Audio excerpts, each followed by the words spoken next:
मैं रेखा गुप्ता ईश्वर की शपथ लेती हूं कि मैं विधि द्वारा स्थापित भारत के संविधान के प्रति सच्ची श्रद्धा और निष्ठा रखूंगी। मैं मुख्यमंत्री के रूप में अपने कर्तव्यों का श्रद्धापूर्वक और शुद्ध अंतःकरण से निर्वहन करूंगी। गृह मंत्री जी उसमें उपस्थित रहे। इससे पहले की सरकार का जो रवैया था कि छोटे छोटे विषय जो दिल्ली के लिए बड़ी बड़ी दिक्कत देने वाले थे और जितनी बार भी भारत सरकार के द्वारा डिटेलिंग मांगी गई, कभी भी दिल्ली की तत्कालिक सरकार के द्वारा सहयोग नहीं किया गया।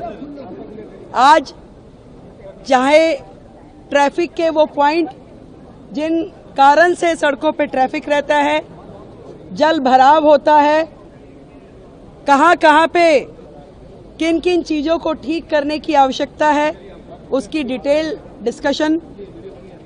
वो कमेटियां जो शांति समितियां, थाना लेवल, डिस्ट्रिक्ट लेवल कमेटियों का गठन जो होना है, उस पर चर्चा की गई। जो प्रोसिक्यूशन और कलेक्टर ऑफिस की कानून व्यवस्था में भूमिका होती है, उस पर चर्चाएं हुई। जे क्लस्टर में घोषणा पत्र में जो हमने घोषणा की, उसमें पुलिस आउटफिट बनाने पे चर्चा की गई। महिला सुरक्षा की दृष्टि से दिल्ली में उस पर भी प्राथमिक चर्चा हुई और जल्द ही इस पे डिटेल्ड नीतियां बनाते हुए, काम करते हुए वो सारा विषय भी किया जाएगा। सीसीटीवी कोऑर्डिनेशन, उस विषय पे चर्चा हुई। पीडब्ल्यूडी जो मैंने बताया कि वो सारे विषय जो पीडब्ल्यूडी से संबंधित हैं और कहीं ना कहीं दिल्ली में दिक्कत करते हैं, उन सब के समाधान पे चर्चा हुई। और राष्ट्रीय सुरक्षा और अंतर्राष्ट्रीय गैंग जिस प्रकार से दिल्ली की सुरक्षा व्यवस्था के लिए दिक्कत है, उन सारे विषयों पे भी बहुत ही डिटेल्ड चर्चा हुई।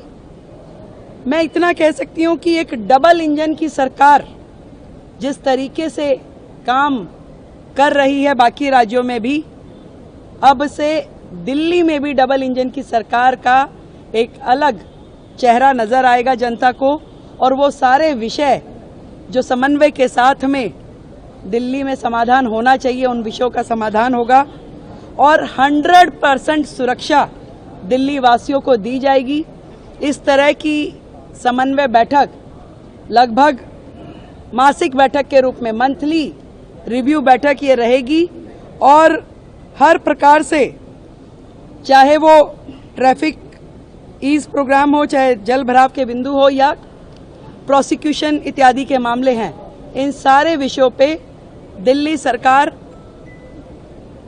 केंद्र सरकार के साथ में मोदी जी के नेतृत्व में, आदरणीय गृह मंत्री जी के नेतृत्व में काम करेगी और दिल्ली को बेहतर व्यवस्थाएं देंगी।